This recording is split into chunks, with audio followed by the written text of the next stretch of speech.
మాజీ CM YS Jaganmohan రెడ్డిపై మాజీ మంత్రి దేవినేని ఉమా మహేశ్వరరావు ఆగ్రహం వ్యక్తం చేశారు. ఈరోజు సోమవారం మీడియాతో మాట్లాడుతూ జగన్, వైసీపీ నేతలు తీవ్ర ఫ్రస్ట్రేషన్లో ఉన్నారని, అందువల్లనే రాష్ట్రంలో గందరగోళం సృష్టించేందుకు కుట్రలు పన్నుతున్నారని మండిపడ్డారు. జగన్మోహన్ రెడ్డి, వైసీపీ నేతలకు పోయే కాలం వచ్చిందని దుయ్యబట్టారు. పల్నాడు, బంగారుపాలెం, గుడివాడ వంటి ఘటనలు జగన్ కుతంత్రాల్లో భాగమే అని ఆరోపించారు.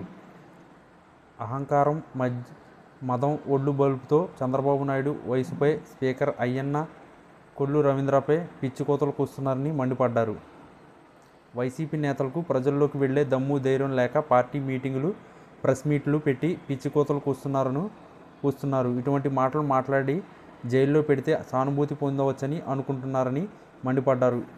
ఇటువంటి వ్యాఖ్యలపై పోలీసు అధికారులు చర్యలు తీసుకోవాలని కోరారు. అమరావతిలో కొత్త బిట్స్ పిలానీ క్యాంపస్ ఏర్పాటు శుభసూచకమన్నారు. అభివృద్ధి, సంక్షేమమే లక్ష్యంగా కూటమి ప్రభుత్వం పనిచేస్తుందని దేవినేని ఉమామహేశ్వరరావు స్పష్టం చేశారు.